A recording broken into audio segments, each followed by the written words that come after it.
Hello, my name is Deborah Charlene, and I am so excited to have First Lady Marilyn McCarter from Victory International Christian Center with an exclusive interview. We're so happy to have you here. Thank you for coming. Thank you for inviting me. Okay, so let's just get right into it. We want to go way back into your childhood. Who were you? That's a long ways back. Way back. So first, what was your name? So we know Marilyn McCarter. Marilyn Edwards-McCarter. I don't have a middle name. Oh, okay. Marilyn Edwards, that was me. My mom said she didn't know how to spell it, so She didn't know how to spell what? Artrell. I'm glad she didn't. So Archer would have been your middle name? Yes. Oh, okay. See, these are all great, interesting facts that we didn't know. Yeah. So how many, where are you from? What city and state? Farmville, small little town in North Carolina. I know it sounds like a big farm, but it really wasn't. It's tobacco state. Oh, okay. So, no, I didn't work in tobacco. You didn't? No. Oh, that would have been fun. No, it wasn't any fun. That's why I didn't work. Oh. I didn't need any more new clothes for the next school year, so I refused to, not refuse, but I just figured, well, what the heck, I don't need to go out there in the hot sunshine. So I only worked a little bit, not too much, but So when you worked, were you alone? Did you have brothers and sisters? Oh, yes, I have 5 brothers. Oh, okay. And 3 sisters. Oh, big family. Big family. Yeah, quite large. What number are you? Let me see. I think my mom had,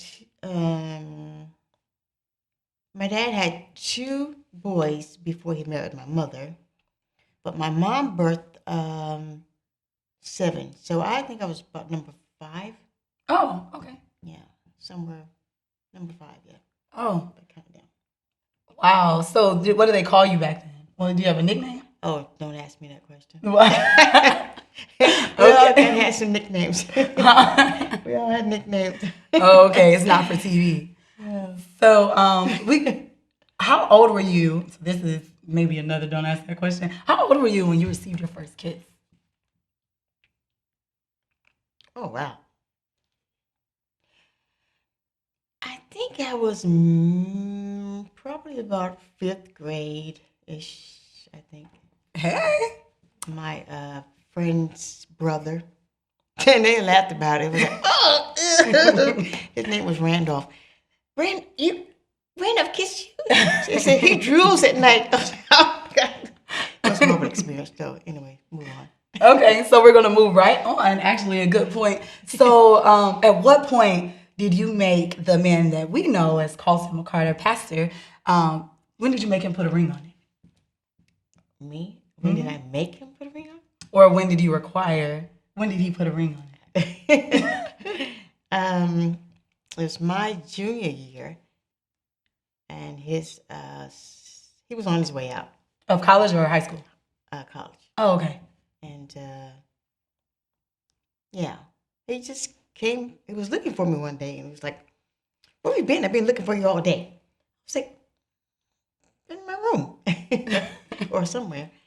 And then he brought my, gave me a ring, and I was like, "Oh, that's nice." So did he get on a knee or? No knees. Oh. It's kind of funny now that I think about it, because I'm like, well, it was really unexpected, even though we had been dating since my, can't say my second week there.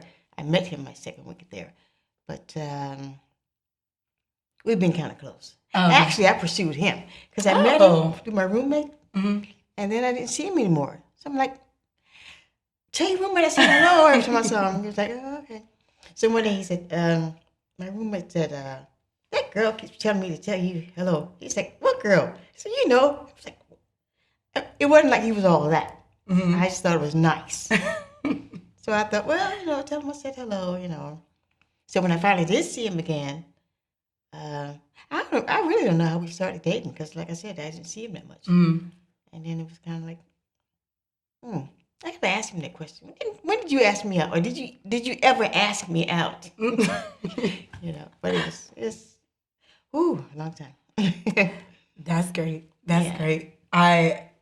That's great. I didn't know that. That's a good story. You Yeah. pursued. You pursued. Yeah, he'll probably say, no, that's not true. But I think I did. Because I thought it was nice, just nice. Just nice. He didn't ask me dumb questions. Like when guys first, back then, on Mayflower, when you first meet a guy, the first thing they want to know, do you get high? I'm like, what? Back then, Do I get high? Yeah. Do I get high? What do you get high? I'm like, no. Whatever high is. Because we already knew you smoke marijuana and all that kind of stuff. But no, I didn't do anything like that. So he didn't ask anything like that. He didn't try to be all, touchy, feely, none of that stuff. And it was just nice. That's sweet. That's a different, fresh perspective. We always hear pastor's side, but that was good to hear your side of that. So, what was your profession after college? What did you do? Well, I taught school for a little while because we were military, so we moved quite a bit. Okay. So anytime I got into a school system, it was time to come back out. Mm-hmm. So and then I had my kids, and they were like 2.5 years apart. Mm-hmm.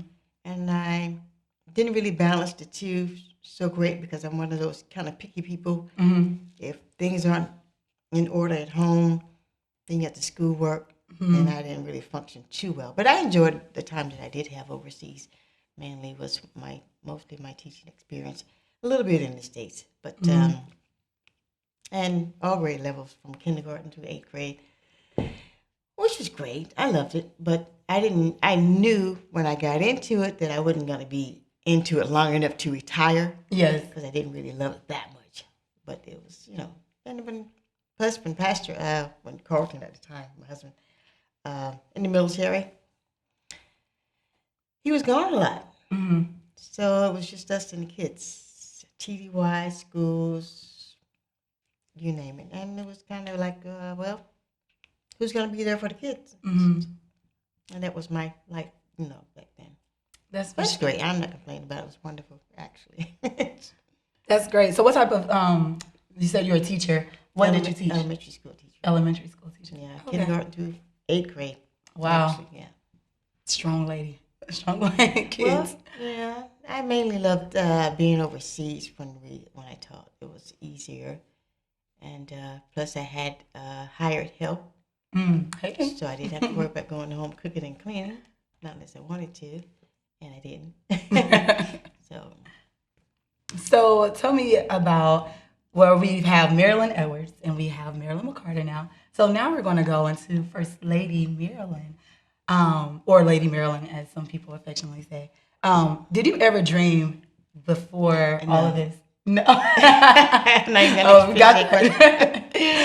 So you never dreamed that you would be the co-owner of a church? No, not once. My pastor never dreamt of being a pastor. He never wanted to be in the military, and he didn't want to ever pastor a church.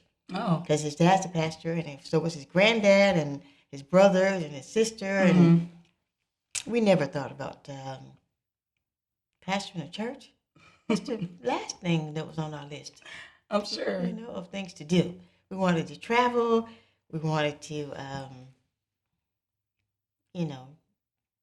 just live a good life. Join a nice ministry, a big church, large church, where everything was already established, everything was already done, and all you had to do was go in and work, serve. Just fit in, go there, and get in where you fit in, so to speak. But just enjoy life, not to go and pastor anybody's church and, none of that. Not that we're complaining about it, but this is God's plan for us. So we, I guess we just, said, Lord, if this is what you want us to do, and in Mississippi, not to say anything about Mississippi, the state, because we've been here a long time already. I don't even want to think about it. But we came leaving. So we just knew we were going to be here for 2 years, and we were going to just go on back to Carolinas and retire and whatever. But like I said, 6 months after we got here, the Lord saw it was different. And as a matter of fact, when he came home and mentioned that, see, this is this is his story. because I just came in to help him out. Mm. So by the time we got here, and he was on his job one day, and had this deacon here that was used to be a janitor or something like that, and he heard that he was a preacher, and he said, "Well, we're looking for a pastor in our church. Would you mind coming and speak?" I said, "Oh, I don't mind." So he came home to me and told me about this guy asked me to come over and minister at the church. I was like, okay. And then we told me, we went again, and I was like, oh, okay. But when he came back and said, these people voted me to the church, I was like, what? Are you kidding me? We don't know anything about pastors. I said, you don't know anything about preaching. You've only been in the pulpit, literally, maybe twice. And then we went overseas. So I was like, you pastor in the church? That means I got to be your wife, right? I was like, so anyway, it's just been a whole roller coaster ride, and can't say it was, it's been all roses, because it hasn't, but it's been good. God has been faithful, and that's my story. I'm changing. No, and I think it's great that you, like you said, it's past the story, but I feel like it's great to hear. Yeah. I've known you guys since I was 12, and so 12? How old are you now? 28. Oh my goodness! See how long we've been here? Yeah, yeah. You guys, we got here when the ministry was 3 years old. So yeah, it's been a long time. Long time. But I'm great. I'm so glad, and I know I speak for a lot of the viewers from Victory that we so glad that you guys graciously accepted your call and that purpose. So we're going to wrap it up in just a moment, but we have a question for you. I polled the audience from Victory, and I got one question that kind of stood out to me. And it's, so at this point in your life, you're married, you have your beautiful children and children-in-law, if that's something, and your 5 grandchildren. And you've traveled all over the world, and you guys are here in the ministry. What, at this point of your life, what do you see, like when it's all said and done, what do you have, what legacy, what do you want them to say? What do you want people to say, or what do you want to be known about Marilyn McCarter?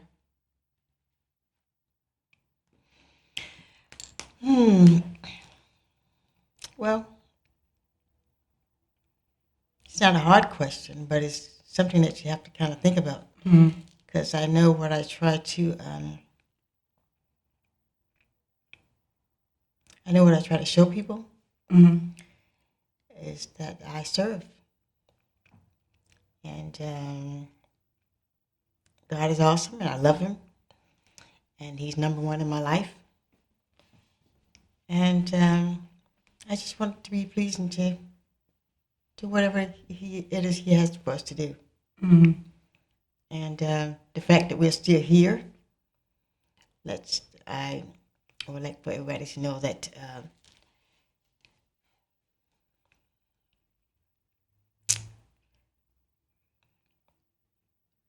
we just wanted to serve. It wasn't a hard thing to do, because we figured, well, God, you know better than we do what it is you want us to do. Yeah, I struggled at first a little bit, because I was like, you know, this is wasn't really on our plate. Right. But I figure he knows better than we. So, hey, the fact that we're here, we're just going to do what he wanted us to do, just serve. And didn't matter what it was, how hard it was, or how ridiculous it seemed, he knows. So it's kind of like, I don't know, just, my actions just speak louder than my words. I guess I could say. So if anybody wanted to get to know me in that capacity, just watch, observe, study. I mean, I'm not a big talker per se to say, and I don't preach. Thank God for that. I didn't ask for that. The Lord knows my heart. But I just love God, and this, ask me again next week. Maybe I can do better. Yeah, no. But anyway, Thank you so much for that, for taking out the time to have a conversation with me. Yeah, It's been a lot to me personally, and I don't think I realized like how big of a moment it was until now, and I really appreciate this time. We hope you guys have enjoyed this moment and to the life of the lady that we affectionately know as Lady Marilyn, or First Lady. She was First Lady when I was here, but I've been a whole lot of names. Sister Marilyn. Ooh, all the way back to Sister Marilyn. I've been all the way back to sister. So that's Sister Marilyn. lady is the last one. I like that better. Lady is nice. First lady, Sister Marilyn, Sister McCarter. You name it. It all depends on your entry into the ministry. Whatever you call me. So yeah. When my sister was talking about that, I was like, she was First Lady when I was here. I didn't call her Lady, man. She was like, yes, you did. I was like, no, I didn't. Right. But thank you so much again. And happiest of birthdays to you. And I pray that God gives you many more years to come. Everybody, that's a wrap for this interview. We pray that you have a blessed week and that you will take a moment to observe the lady of this house and serve, as she said, and she so diligently has shown us over the years. Thank you again, and we hope you guys have a wonderful week. I am Deborah Charlene. Till next time.